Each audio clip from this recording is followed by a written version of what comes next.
every single day, 900 World War II veterans nationally pass away.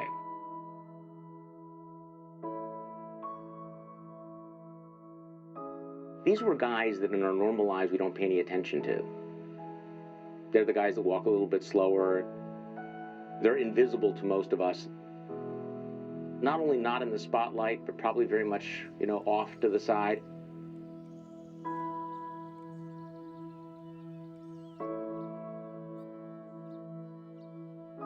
We're a country that takes a lot of things for granted.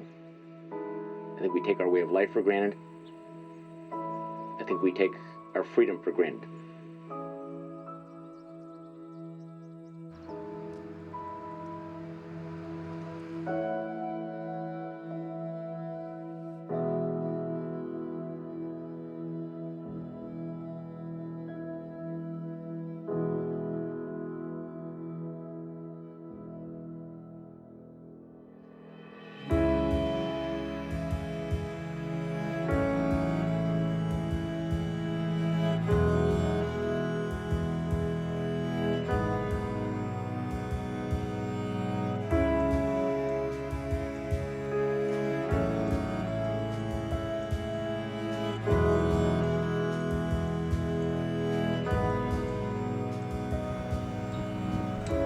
I think in some ways freedom has become a cliche, and it's relatively easy to be patriotic on the 4th of July or on Memorial Day.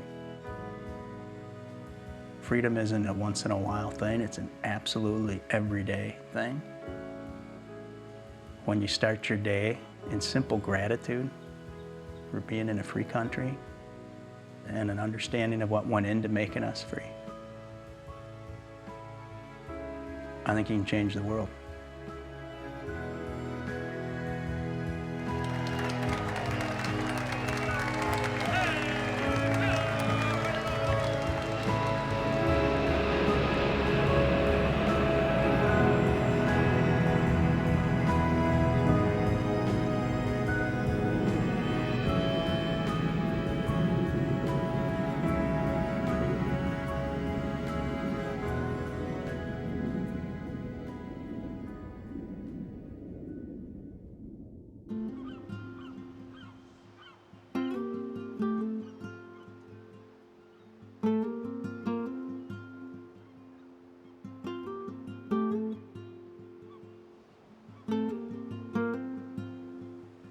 My dad had a tremendous influence on me. I really can't run a sandy beach without thinking about my father and all of those people from World War II. How many beaches did they land on? You think about Normandy. You think about Iwo Jima.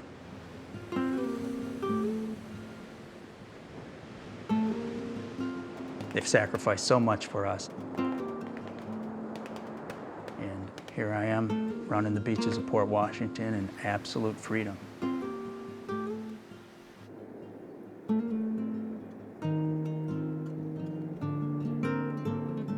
We talk about these men and women as dignity personified, because that's what my father was, and that's what so many of these men and women were.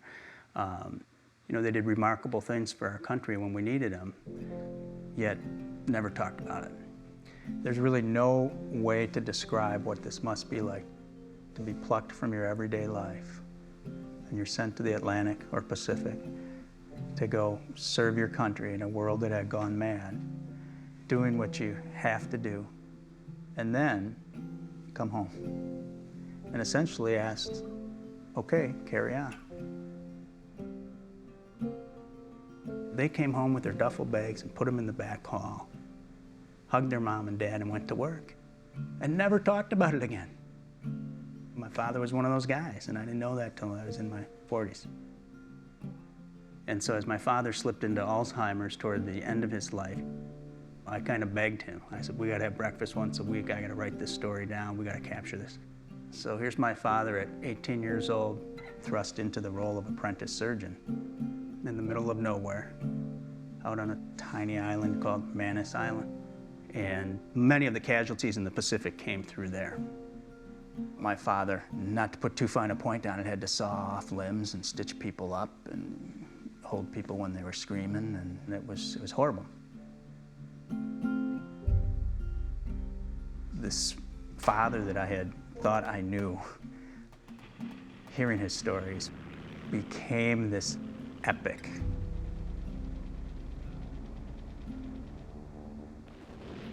I realized through this process how many other stories are out there that need to be told, like my father's.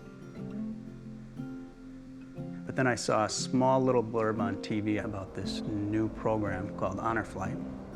World War II veterans are an awesome group of people. In another 5 to 10 years, they'll be gone. It featured Earl Morse, a physician's assistant out of Ohio, who was flying World War II veterans to see their memorial in Washington, D.C. It was a program 100% funded by donations. Right up here to the right is the memorial that you've waited 60 years to see. And I was just amazed at what I saw. I distinctly remember going to bed that night thinking, wow, somebody ought to do that, you know, in Wisconsin. And then I woke up the next day and thought, oh, darn it, I know who ought to do that. Like many of us, I'm a busy guy. My wife, Jane, raising 4 kids, full-time job, and I have very busy friends, but jumped in my car and went to my busiest friends and said, you gotta help. Joe Demler said, Steve, he says, I was just at a meeting, and there's this group out there that does this. They fly World War II vets to see the new World War II memorial. And he says, I really think we need to do this here in southeast Wisconsin, and would you be interested? He says, I need, someone to handle logistics. I got a call from Joe Demler out of the blue, had never heard of the man, had never heard of Honor Flight, but he started telling me about who they are and what they do, and I was really intrigued. Joe is, he's not one that likes to take no for an answer. If he's got an idea, he's going to find a way. As I explained this to potential board members, and some were more enthusiastic than others, I would ask them, why not you? Why not now? Why not here?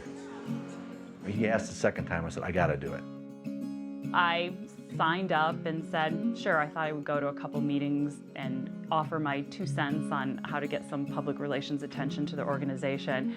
But I had no idea how that volunteer opportunity would change my life. It's 9:07. You're listening to News Radio 620 WTMJ. I'm Charlie Sykes. I wrote an email to some of the media people that I knew in Milwaukee, and Charlie Sykes was one of them. And I looked at this, and it just clicked. I said, this is something I want to be part of. And I walked it down to one of our bosses, and this is a big bureaucracy here. And I showed him the pictures, and I said, I think this is something we should do. And he shocked me by saying, yeah, because nobody ever says yes. They always say we have to have a committee meeting or something. The one thing we all have in common is that we all have some connection to our own World War II heroes.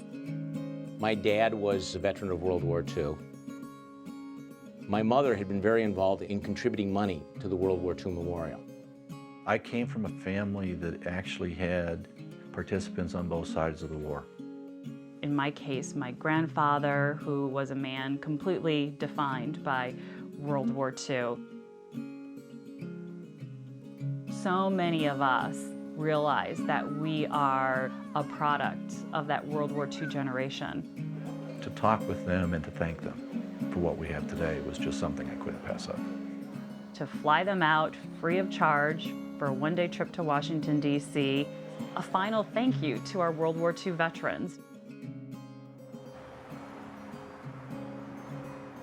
So we put together a great team.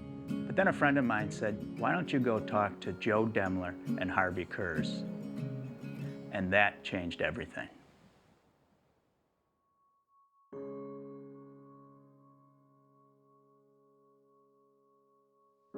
So here is Joe Demler, assistant postmaster in Port Washington, Wisconsin. I'd seen pictures of him bowling in the Ozaki Press, and you would walk by him on the street, soft-spoken, humble guy. He's got this unbelievable story. Joe was a track athlete at Port Washington High School, and he took a deferment to join the Army. Within months, Joe ended up in the Battle of the Bulge. This was the Germans' last big offensive. It was fought in terrible winter conditions and one of the bloodiest battles of World War II. And the next thing he knows, they're surrounded and his unit is captured. First thing we did, we went to the interrogator, and the interrogator said to me, he said, "Demler," he says, "that's German." He said, "What are you doing here?" And all I told him was my name, rank, and serial number. And they were in train cars, packed so tightly that they couldn't literally fall down. The guy next to him died and couldn't fall down. Joe ended up in a Nazi prison camp, had very little to eat or drink for months. Out of the 8 guys that were together when we started, there's only 3 of us that survived.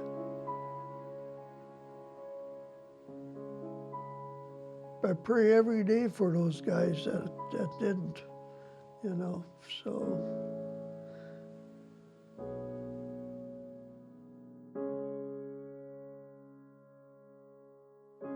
When I was liberated, I only weighed about 70 pounds. He is in Life magazine as the human skeleton. I was wondering if that picture appeared, what my mother would say if she knew. That was one thing that bothered me.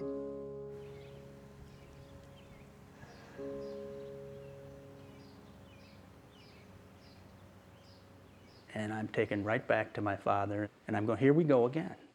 Time after time after time, talking to these veterans, you're thinking, are you kidding me? Is there a dull story amongst this population?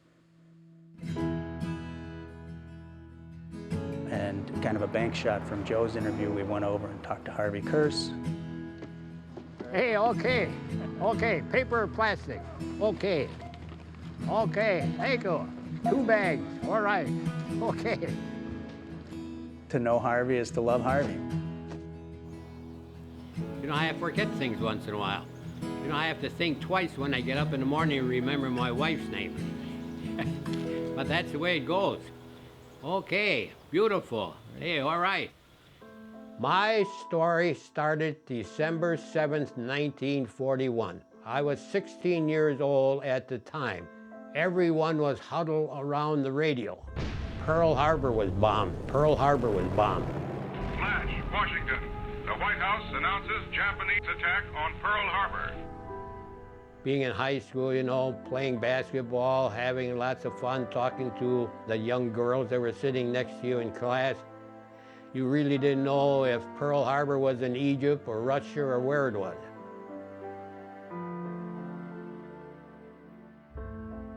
The Japanese attack on Pearl Harbor in Hawaii really forced the United States into the war. Once that attack came on our homeland, we really had to respond. You think about what the state of the world was. What percent of the world's population lived in tyranny? What hope did most of Asia have in 1941? What hope did you have in Eastern Europe, in Western Europe? France was gone. Britain looked like it was about to be gone. The Soviet Union was allied with Adolf Hitler up until July of 1941. And there was just the United States, and we stood alone. And this is a country that we didn't want to get into this. 2 weeks after I graduated, I got a notice from my Uncle Sam requesting, "Harvey, you are to appear in front of draft board number 7.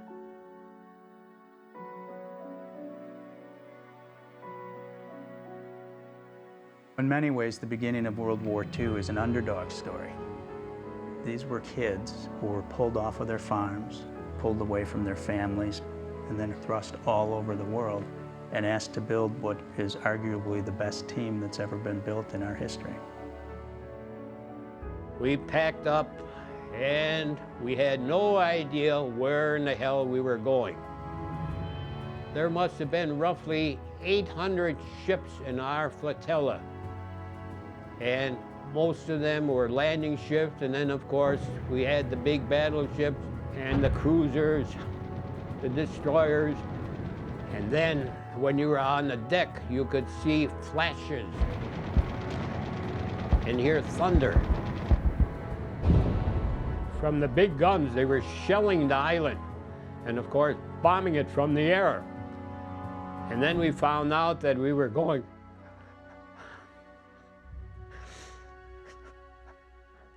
to Iwo Jima.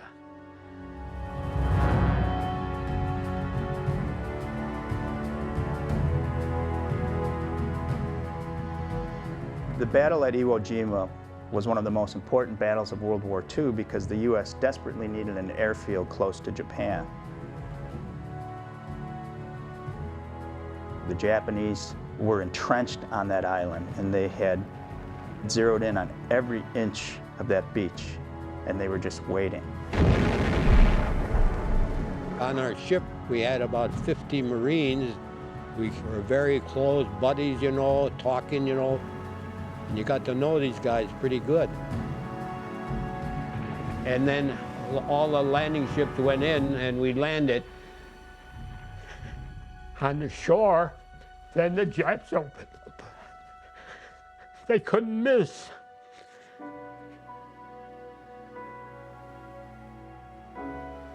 We did that all day.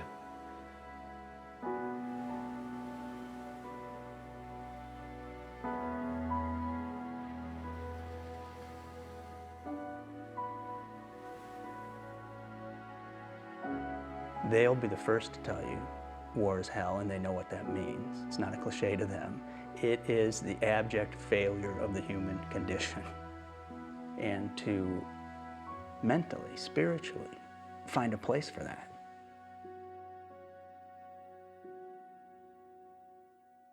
First of all, when I got home, I really didn't sleep too good. I'd wake up during the night, you had the flashbacks, you know, you'd be going into the beach, you know, you'd hear the big guns and so on. Time went by, things settled down, then I got a job, and that's where I met my true love, at the gas company, right? That was the best day of my life.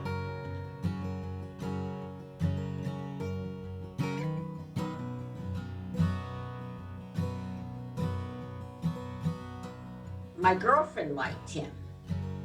And I said, how can you like that big flirt? Because he was flirting all the time. Friendly. Yeah. I went out for a Christmas party at right across the place from the gas company, and I was feeling pretty good. And he drove me all the way home, and he got me to the front door, and he said to my brother, I'm bringing your sister home. You can take over. Excuse me, let me just add this. Loretta only had 10 brothers. 10 brothers. So I got the hell out of there pretty quick. And then he asked me to go out. And when we would get together with my brothers who were in service in World War II also, they never discussed the war. Never. The veterans never really talked about it.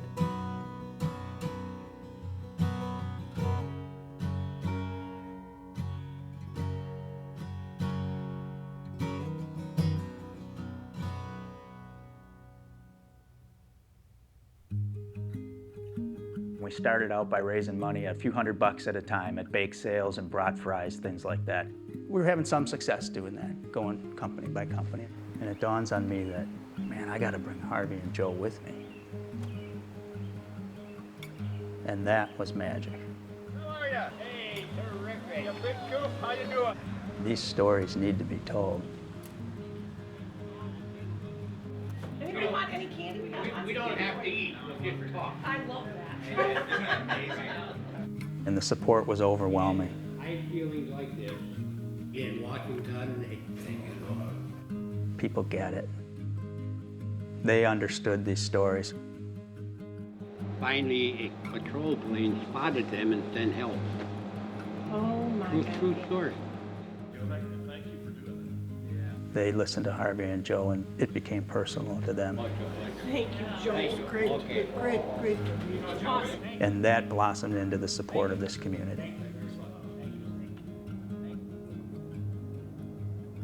I was just delighted to sit back and let them share their stories.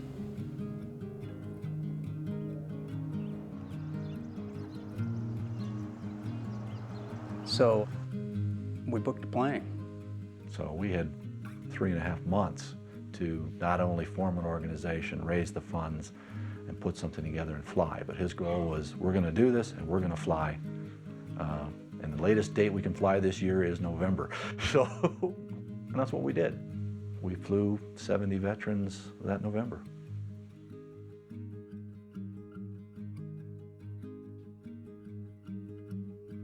It took 60 years for us to build a memorial to these guys. And these veterans were just crying their eyes out. They never got the welcome home that they deserved. That never occurred to me, that they needed validation. I assumed that you went off there, you marched off, you defeated Hitler, you won the war, and you realized that you had made the world safe for democracy. And that's not the way these guys experienced it. They're very much down-to-earth kinds of guys. What happened, though, was, we're high-fiving after that first flight, saying, can you believe we just did that? In a couple months, we raised the money, and we did it. And then the veterans started signing up. So we would fly one, and 4 would sign up. And all of a sudden, the applications were pouring in, and we're like, wow, there's a lot of people interested in this. You're listening to News Radio 620 WTMJ. I'm Charlie Sykes. There are 900 of these heroes who pass away every single day. We don't have forever. Joe Dean joins me live in the studio. Good morning, Charlie. Good morning, Joe. Always great to be here with you. Time is of the essence. I mean, you can send, 60 at a time, but there is that waiting list, and we're looking at a waiting list of about 500 veterans from our area. We're feeling that more and more. So as you said, 900 die each and every day, so we have a real sense of urgency. People began to understand that, yeah, my father is dying, my grandfather is dying, and I get that 900 a day isn't just a number, it's personal.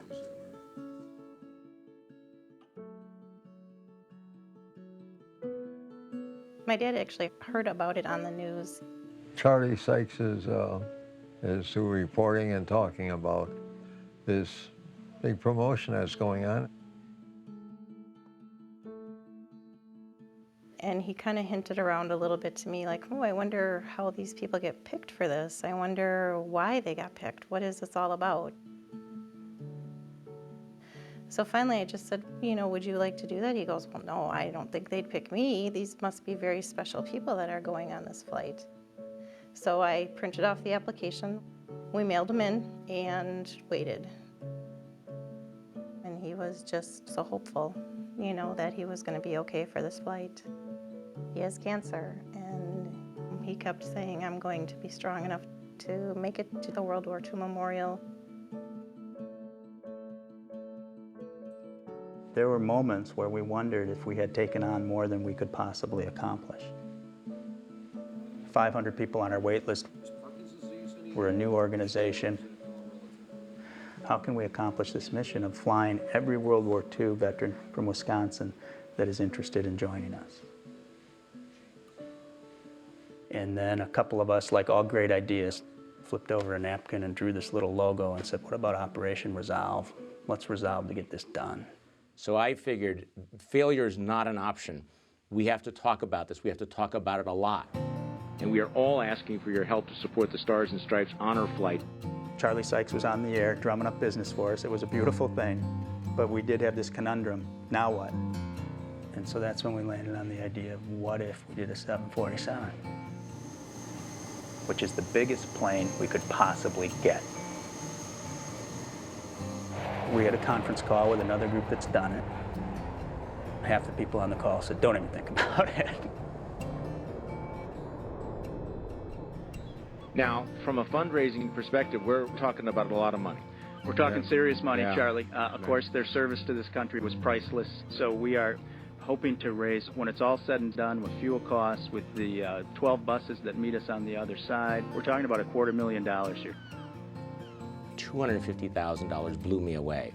We've raised money on radio before, but never anything like that. I've never been part of anything close to that. And so it seemed really difficult, particularly in this economy. And it turned out all you needed were these guys. Joining me, we have an incredible group of people with me today. And this is really my honor to be joined by two of the veterans here in the studio. Harvey, you were at Iwo Jima. Yes, I was. February 19th, 1945, we took in roughly 80,000 Marines at Iwo Jima. And we thought that it would be a cheesecake. How wrong we were. I'm holding up a Life magazine from April 16th, 1945. Joe Demler is right now sitting about 5 feet from me here in the WTMJ studios. Do you remember when the picture was taken, Joe? You never forget. Every day you think about it, you know. I mean, that's one of the things that we're doing, I think, with the honor flight, is make sure that these stories are not forgotten. I mean, that there are guys who fought in the Battle of the Bulge, who fought on Iwo Jima, and they're among us. They're here. This is not something that is just a documentary or a book.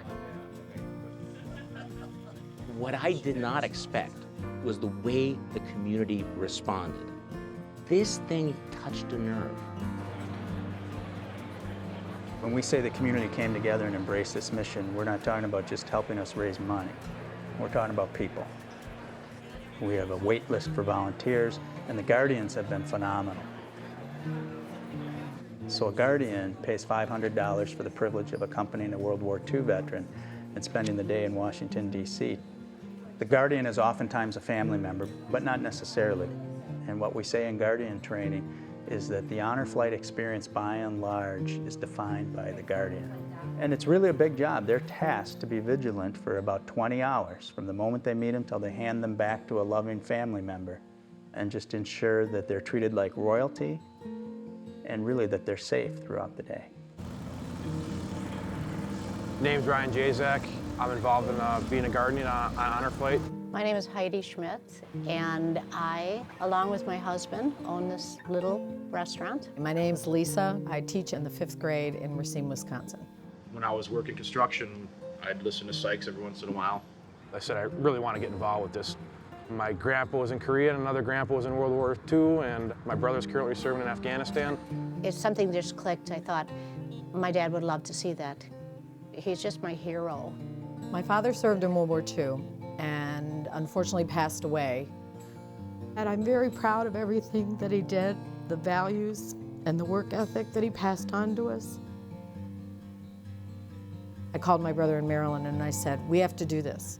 What an honor, what a privilege to take a veteran to see the World War II Memorial. Could be no bigger thrill in someone's life. They called on my birthday, in fact, which was the best birthday gift I could ever get in my whole life.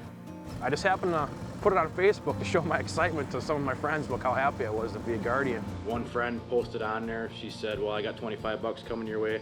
Checks just started rolling in. My brother checked in from Afghanistan, called me from a satellite phone, mentioned that he wanted to be part of it too, so he sent me a pretty large amount of money. He wanted to show his love for the guys that paved the path before him. It was pretty neat. Whether it was 3 people or 30 people, or ultimately 300 or 3,000 people. When we told the story, people were shaking their heads going, that's my dad, that's my grandpa, you know, so people knew. I get involved a lot during the call center. You know, can you make the flight? Did you get the information? This or that. But when you're making that call center call and you call the vet, you say, I'm Steve and I'm with the honor flight, and all of a sudden there's screaming going on. It's like, hello? Hello? And then they'll come back and they'll say, yes, yes, I'll go, I'll go. Success. I am so thrilled when I got the call. It was like I won the lottery. My philosophy is I'm not afraid of death. Death doesn't scare me. What scares hell out of me is how I gotta live.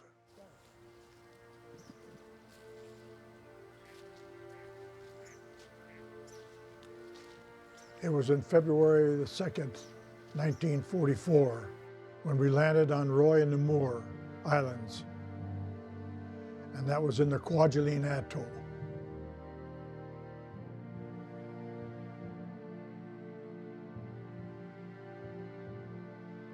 I think when I first went in, you all have that gun-ho idea, you know, you're gonna be a hero in the war.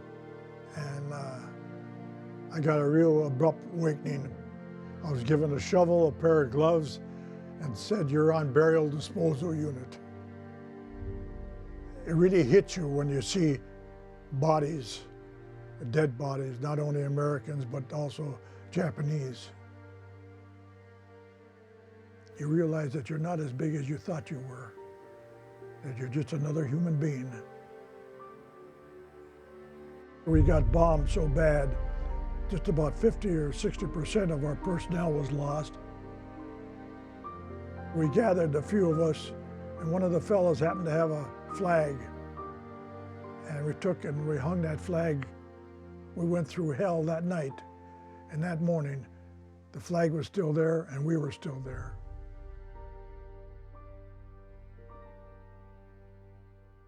Going through that experience, I grew up a lot.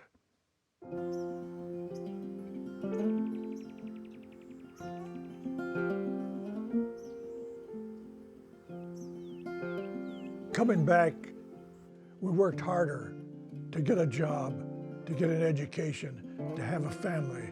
I think the family meant a great deal to us at that time. Our generation, family meant a lot.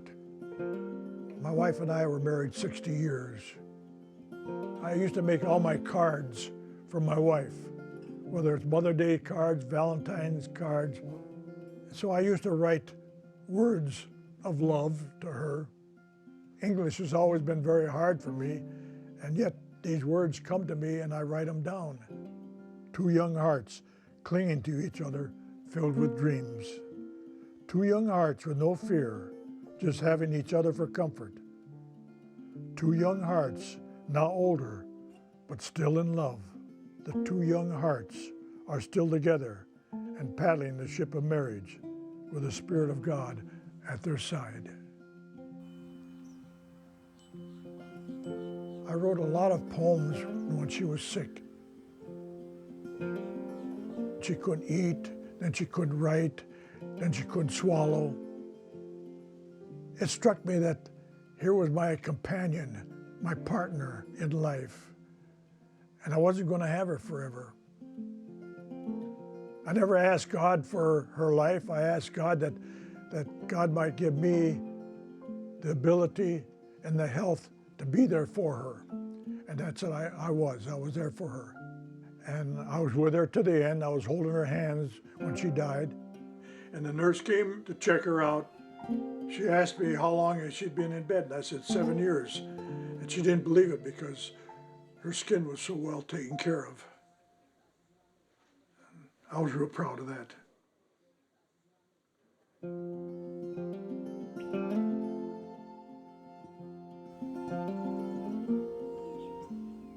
What we hit upon is this is a generation that gives, doesn't ask for much, if anything. They've given to their families, they give to their communities. Honor Flight is our small way to give something back.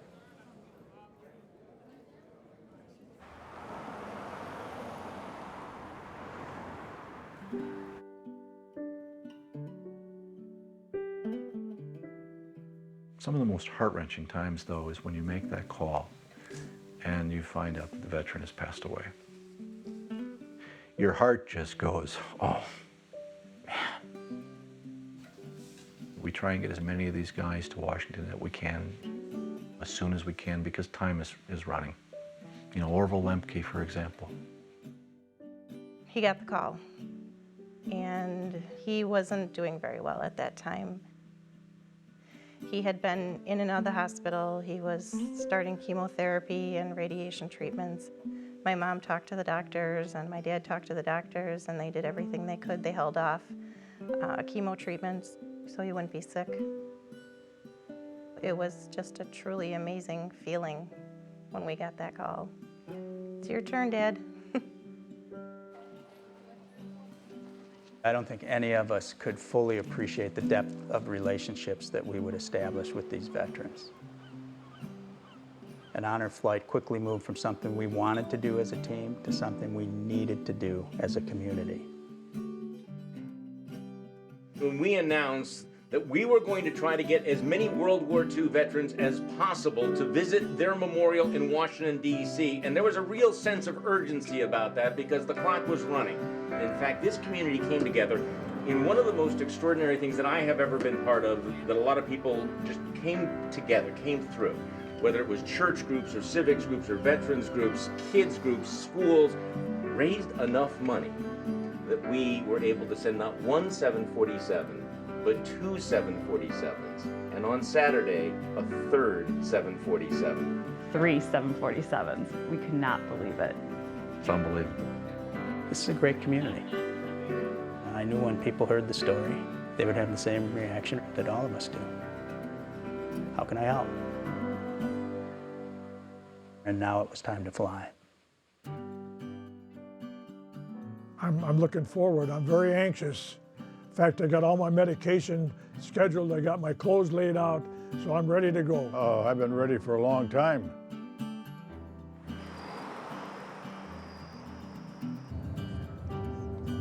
I've always wanted to go to Washington, D.C. I think it's going to be quite a emotional feeling to be there, you know. Whoopee!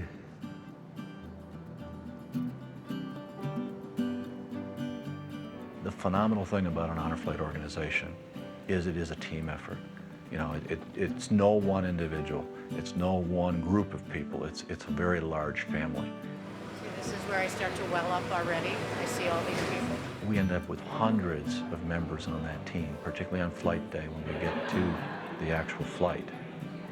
At the airport, for example, you're going to have teams that are going to be welcoming the vets, making sure that everything gets checked in properly, whether it's assistance with wheelchairs or those types of things. It's the culmination of those 3 months of planning and work, and when you see it all come together and everyone's jumping in and the vets are enjoying themselves. I went to bed at 10, but I couldn't go to sleep. You're all set. How you feeling today? Terrific. Yeah? All excited as usual. What about you, Joe? How you feeling? Oh, I feel that people don't realize what this means to the veterans. We couldn't do this without all the help, the guardians, the volunteers, the donations. Thank you. Oh, we're doing fabulous. Another flight, 747. We are fired up this morning. We're flying 200 of these World War II heroes. For goodness sake, man alive. Terrific, terrific. Good. Looking better than ever. What an absolute honor for our group and all of our volunteers to be able to host these heroes today. Perfect. Great smiles. There we go. Perfect. 1, 2, 3. When you see how it affects everyone from TSA, the bus drivers, the flight attendants, everyone is profoundly affected.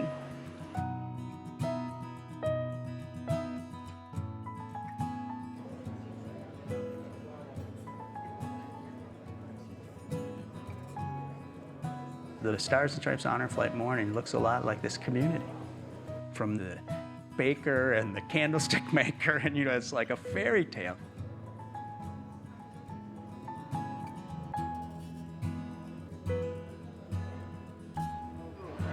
Thank you, Martin. Welcome, sir. I was flirting with him.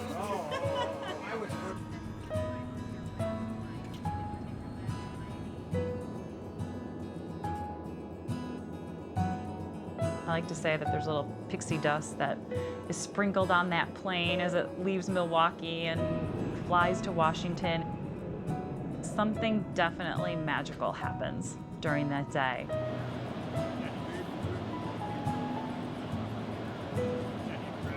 Many of these veterans had never been to Washington, D.C. before, and some haven't flown since World War II.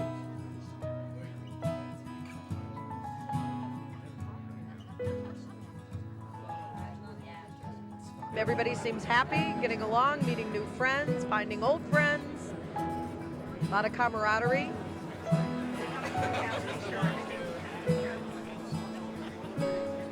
There are two very special ambassadors on board the plane. Their names are Joe Demler and Harvey Kurz. If you see Joe or Harvey today, I want you to shake their hand. They're veterans from World War II, and they helped us raise money so that we could continue to fly. So how about a round of applause for Joe and Harvey? This young guy here is 84, and I'm 85. We know a couple of young ladies in Washington, so we'll double date them. Oh, is that right? Certainly. Watch out. Hey, right. We'll be careful.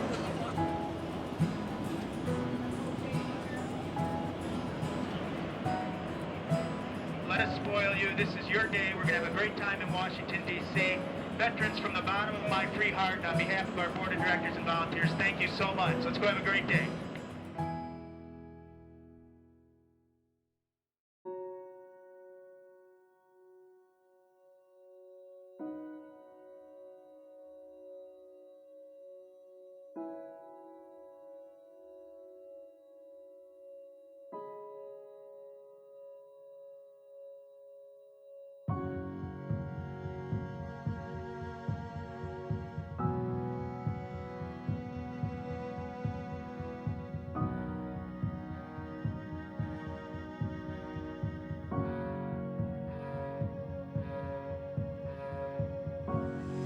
My dad was also in World War II, so he passed away 9 years ago, but it's really beautiful for my children to see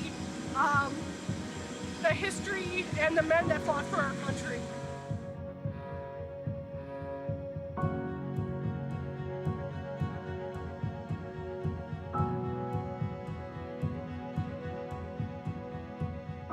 An honor flight trip is a big day for these veterans. In addition to the World War II Memorial, we often see the Korean Memorial, the Air Force Memorial, the Iwo Jima Memorial, and the changing of the guard at Arlington National Cemetery. Part of the honor flight is to go back to them and say, do you have any idea what you did? These were 18, 19-year-old kids who went off and experienced stuff that most of us cannot even imagine. A lot of these guys will admit, I spent the whole time being afraid. And now to step back and realize that they actually saved the world, that much of the world lives in freedom because of what they did. If it wasn't for you guys, not just the world, but my countrymen, my family, and I would not be free were it not for you. So God bless you all, and thank you so much. We're here today because my great uncle is flying in from Milwaukee on the honor flight, and we're here to surprise him. We never thought he'd be going. We thought he'd be dead because a lot of his friends are gone. We are rounding the corner, and coming into view on your left is the World War II Memorial.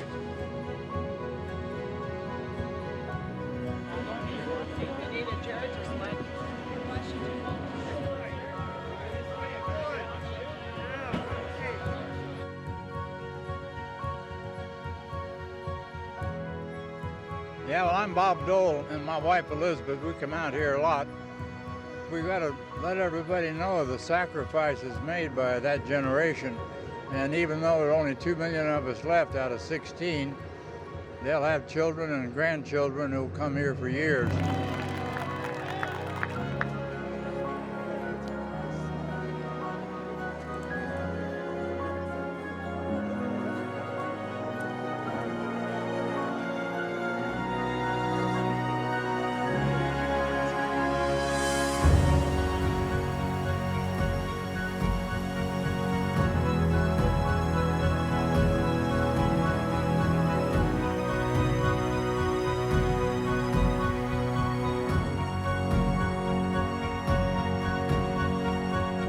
I never seen something like this before.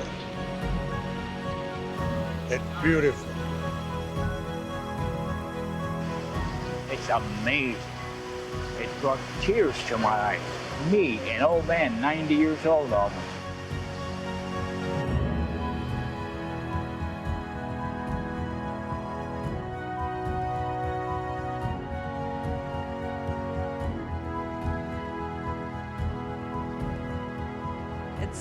It was only right to make this, and it's beautiful.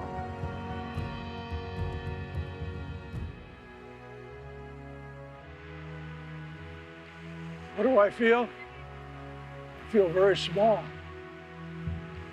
It's huge.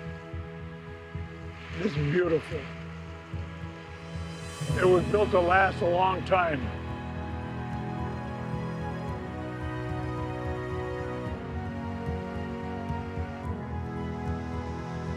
I think it's an honor that's long overdue for the veterans. I don't think any veterans get enough credit, and these guys are absolute heroes, and it makes me really proud to be there and share this with my grandpa. We just came out to surprise our dad on this very, very special day. They did a lot more for us as World War II veterans than we can ever say, so we thought we could take a day, say thanks.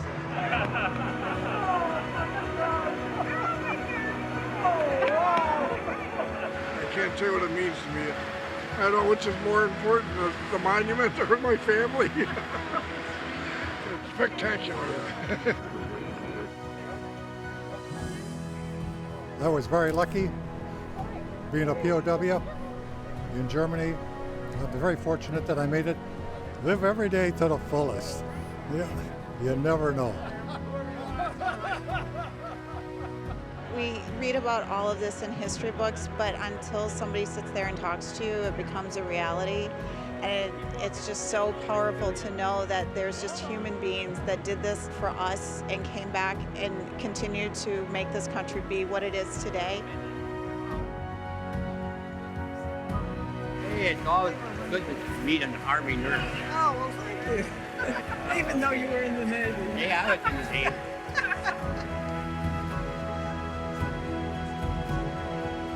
There's a difference between a tourist and being here with the veterans. It's a different feeling. It's like you're one of the bunch. Everyone just hand to your side. 2 more times, right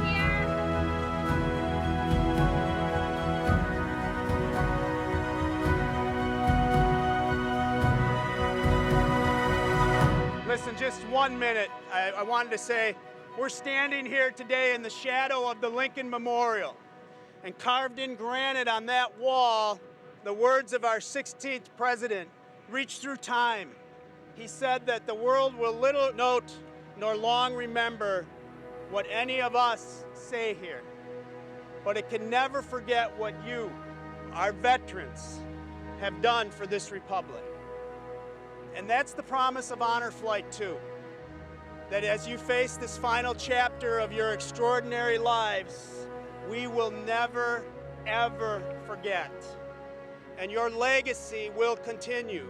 Our mission is to take your stories first to our families, then to our neighborhoods and our communities throughout the state of Wisconsin, and with 105 Honor Flight hubs throughout the United States, children in this country will know the price of freedom and what you did.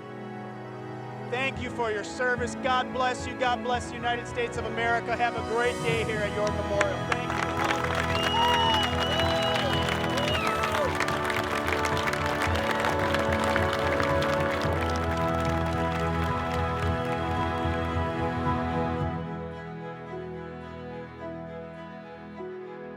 you. We talk about the Stars and Stripes Honor Flight journey. Even though this is about a 20-hour day, it clearly is a journey.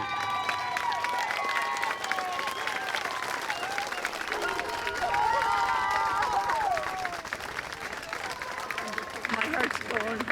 So this is. It's very emotional for me. There is a somber side to it. This, after all, is a memorial.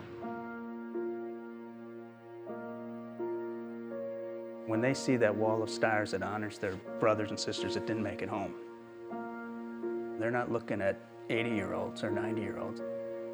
They're looking at 18-year-olds I don't want to talk about it.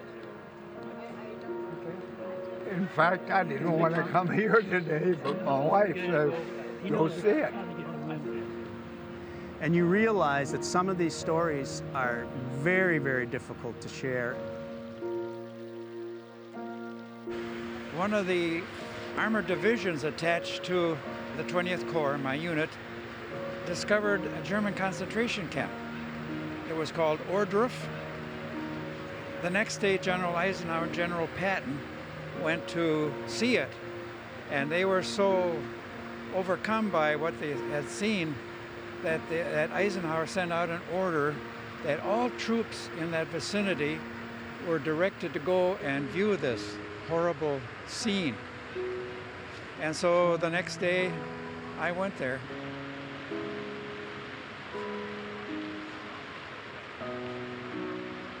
And it was just a terrible, terrible thing we saw.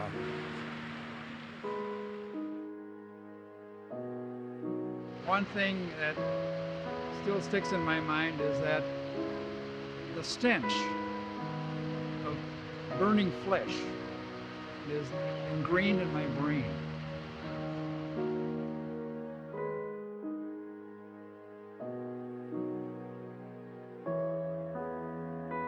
I wrote a letter to my brother, and I said, I'm writing to you about something terrible I saw today, but don't show this to our parents.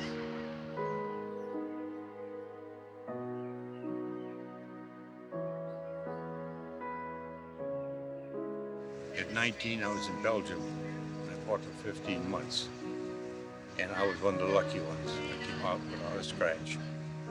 I had a friend, 2 days before the war ended, 2 planes come down and scraped us. And he never came home. And he went a long way with me. It's been 60-some years, and I still have nightmares about it. You never forget it. You never forget it.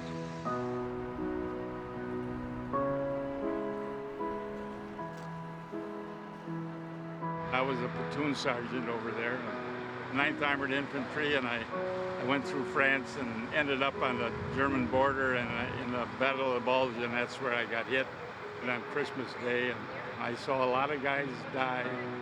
I don't regret anything that we did, because if we saved the country from what we saw over there, it's absolutely worth the effort we put into it, even if we came back in not too good a shape. One of the really important things for the honor flight is not just what we do for them, but also the way it helps them process what they did. Because what happened in World War II and what they saw was horrible. Memories, memories, memories, you know, sad parts. A lot of history. A lot of history. Yeah. Okay, all right. February 19th, 1945, at Iwo, I saw the original flag go up 4 days after the original invasion. That in itself, when I saw the monument here, Iwo Jima, really brought in tears. When you saw the first flag go up, did you ever imagine it would become such an iconic image? No. No, not until you saw pictures of it and then in the magazine, and you know, unbelievable. Yeah. I was just a bystander. They worked hard to get up there. So when people on this trip call you a hero, you don't... Nah, heck no. The ones that didn't come back are the heroes.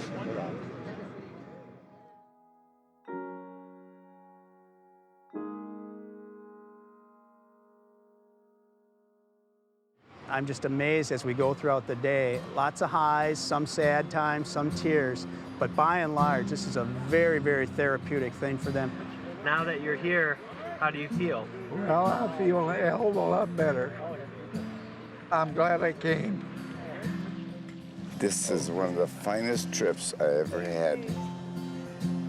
I must have shook about 100 hands. I even got a kiss from one woman. When a grown man cries because he's so happy, and you hear from him that that's one day in their life they'll never forget. That's what it's all about. This is an experience. They feel that the day was one of the best of their life, that next to their marriage and next to having their kids, that this is the greatest day of their life. So, you know, it means a lot to them. And us as volunteers to be able to give to them is just incredible. It was unbelievable when they came up, gave me a hug and said, "Grandpa, we're here just for you today." That was my day. I mean, this was one of my finest days I'll never, ever forget. When I first met Harvey and stopped by his living room, and he began to share a few of his stories about Iwo Jima, your lovely wife, Loretta, came up to me privately and said, "I have never heard those stories before." None of the veterans talked about it. Everything that came up about World War II would go in a big cardboard box down in the basement.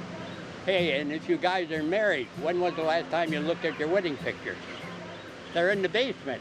But the honor flight brought that out. These guys, they spent weeks and months, years in foxholes all over the world in ugly situations. This is a beautiful day for them. It's been a wonderful experience for us guys. Oh yeah, coming back, yeah, absolutely. I met Ed, I never knew he was alive, and we find out now that we're in the same city. Same neighborhood. Same neighborhood. The same neighborhood. Yeah, we can real well. I feel like a king.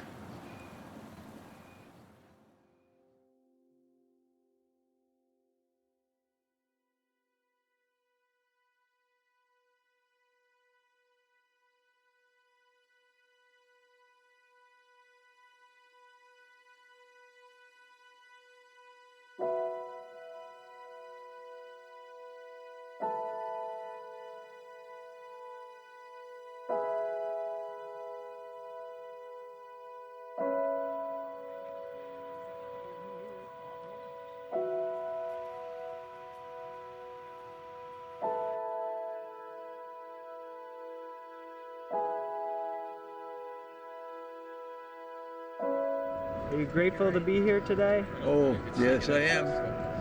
And in more ways than one. With the health problems and whatnot. And of course, I got my daughter here to give me a push all around, and it helps a lot. How are you feeling today?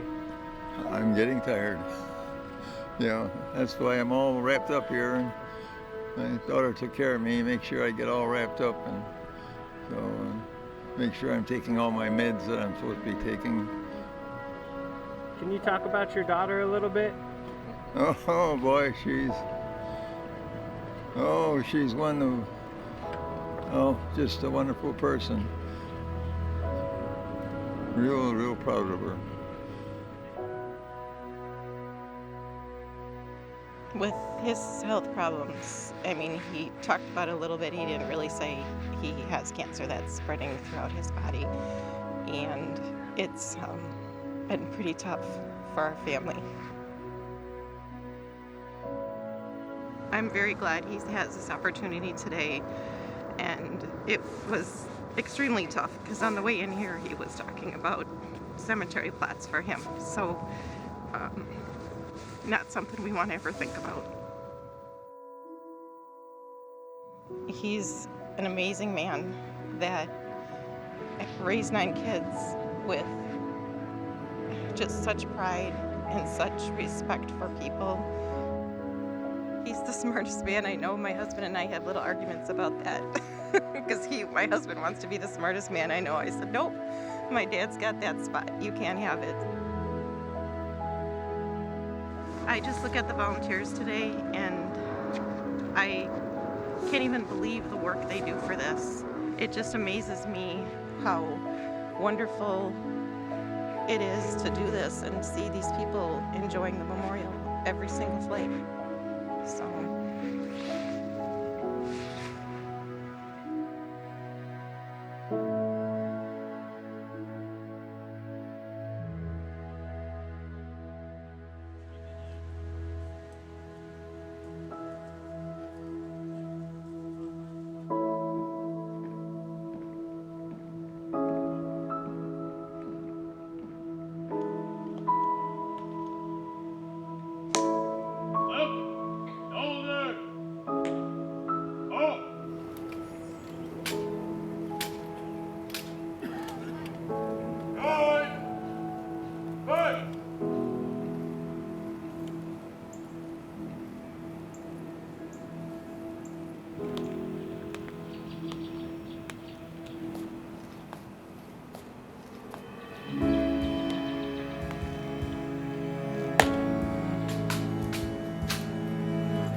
of our members says, he turns around and looks at that plane, and all he sees is his father. 300 people, 300 veterans on that one flight. All I see is my dad. Many of you have asked about the Every Day's a Bonus. That goes back to the gentleman you heard about a little bit earlier this morning, Joe Demler, who is on the plane with us today. Joe spent months and months in a Nazi prison camp. If you Google Joe Demler and Life magazine, you'll see a picture of what they call the human skeleton. And there's a picture of the gentleman next to him on the cot. He just gave up that day. He couldn't hold on one more day. So when they rescued Joe, Joe said that, look, I learned two things. One is that I learned how to pray in a Nazi prison camp, and from now on, every day is a bonus.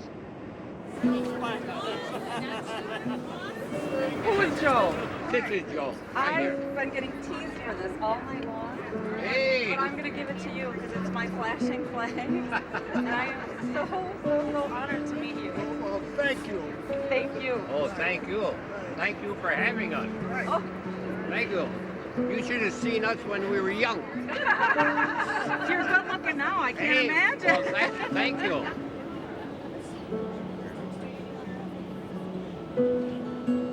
One of the things we learned very early on is that while you guys were serving overseas, you didn't have cell phones, you didn't have faxes, you didn't have telegraphs. So your mail call, letters from home were extremely important. So today, just for you, we have your very own Stars and Stripes Honor Flight mail call. We contact the veteran's family unbeknownst to the veteran. So they send us the mail. They get a hold of neighbors and loved ones, and then we hand it out in mail call. There you are, sir.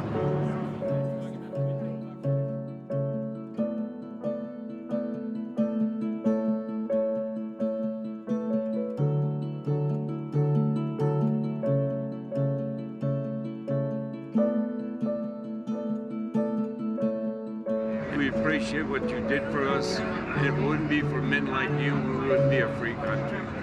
And I think that's sweet. How old are they? Juniors and seniors in high school.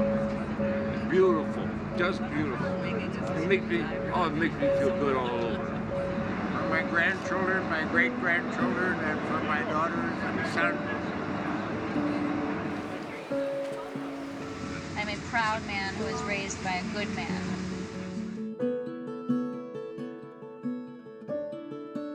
My great-grandchildren, a boy and a girl.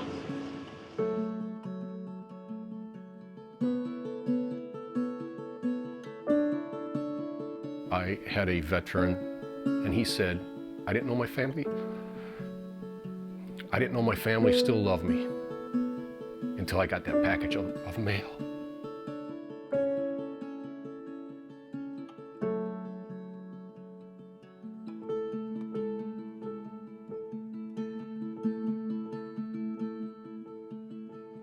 How very thankful I am to men like you who served in World War II to protect our country. I personally say a big thank you. Love, Carol.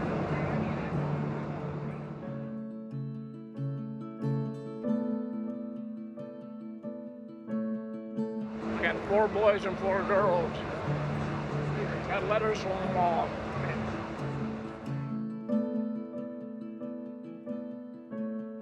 Oh, I guess I never expected anything like this.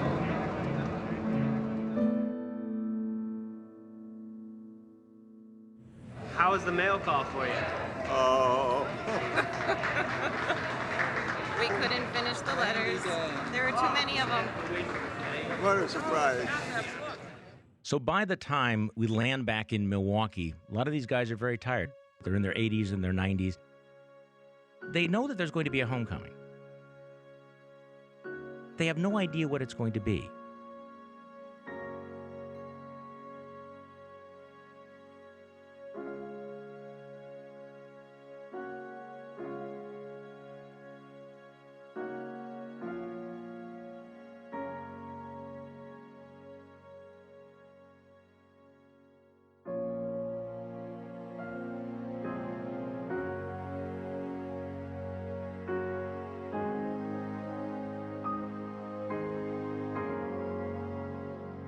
So you walk along with them.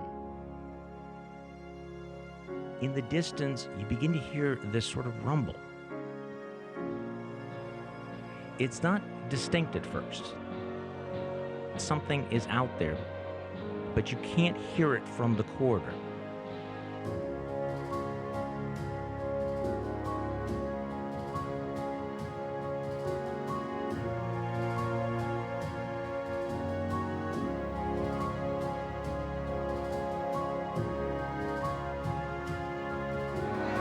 My brother, he has no idea what kind of gathering has come about here. He's going to be just shocked.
There's nothing like walking through that gauntlet of applauding, appreciative people, the band's playing, and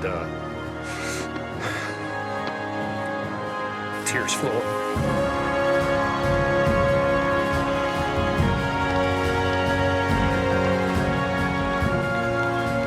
I was walking next to one of the guys, and he said, "This is like heaven."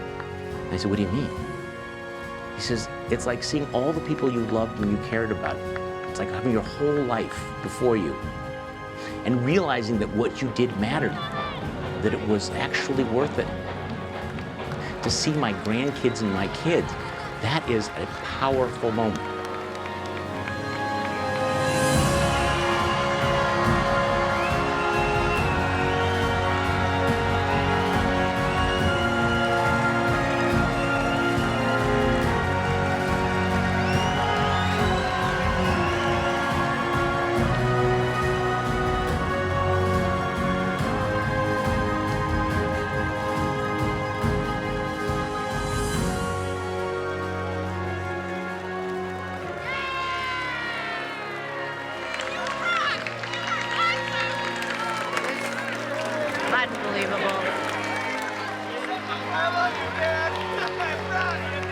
This is a precious legacy that we've gotten from these guys.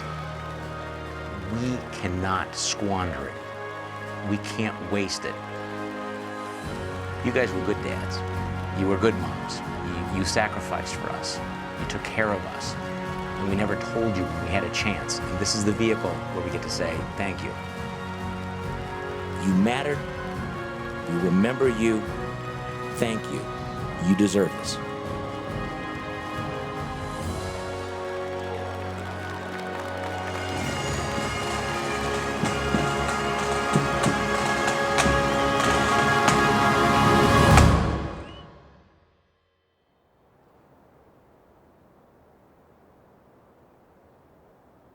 Happy birthday to you. Happy birthday to you. The birthday ended up to be an honor flight theme because he just couldn't stop talking about it. It was just an amazing thing for him. Oh, give me a kiss.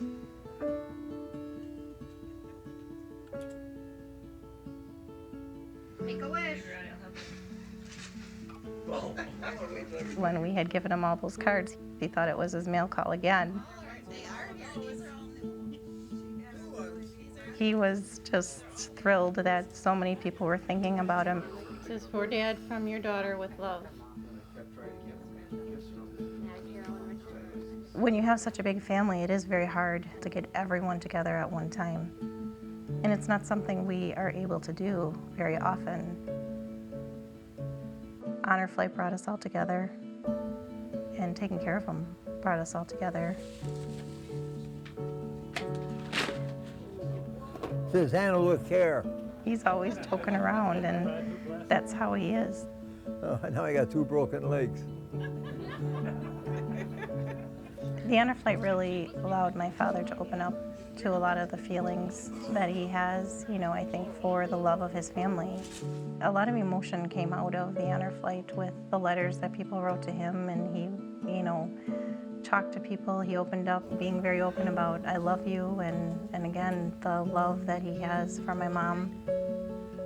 Just always wanting her there.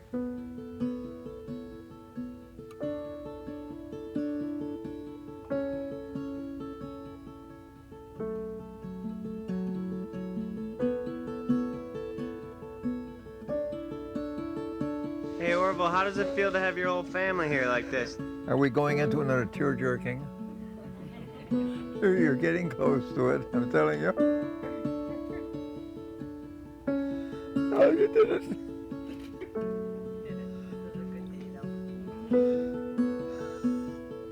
Well, thank you, thank you, thank you. Thank you. Thank everybody. This is wonderful.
I think I'm sitting back and enjoying what's going on more.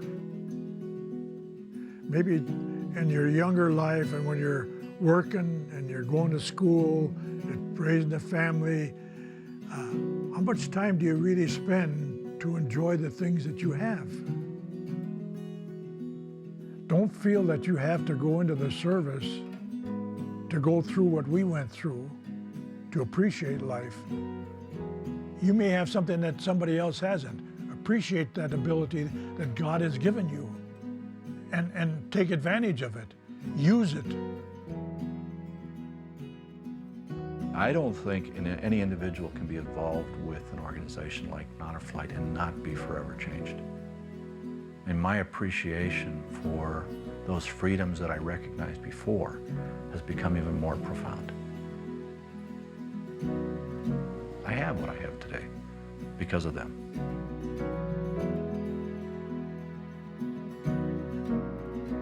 My biggest fear is, can I get my kid to soccer practice, and then will they still have time to do their homework, and will they be able to get to this birthday party on time?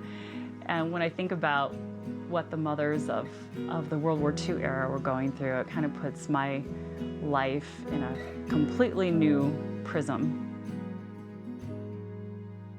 Hey, okay, paper or plastic? All right, oh, you got bags, okay.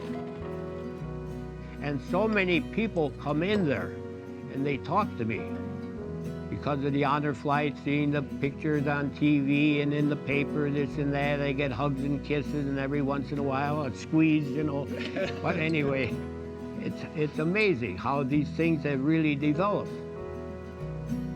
Unbelievable. Every one of these guys, when I see what it means to them, it isn't just a memorial. This is their day. It's probably their last day in the sun. Every day is a bonus. You can't have a defeated attitude anytime for anything. You always got to think positively. all my life I've done that.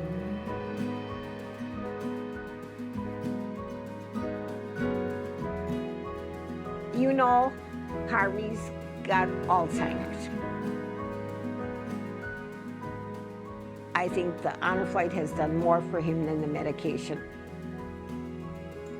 It has made Harvey sharper because he's got something to think about. Not only himself, but other veterans, what they went through. I think it has done a lot for Harvey's memory, and I can't believe it. Okay, beautiful. Hey, all right. Well, young man, you got a long ways to go. And the way with modern medication nowadays, you're going to even live longer than me. I hope so. Each day is a bonus. Each day is a bonus. Not just for the veterans, but for all of us.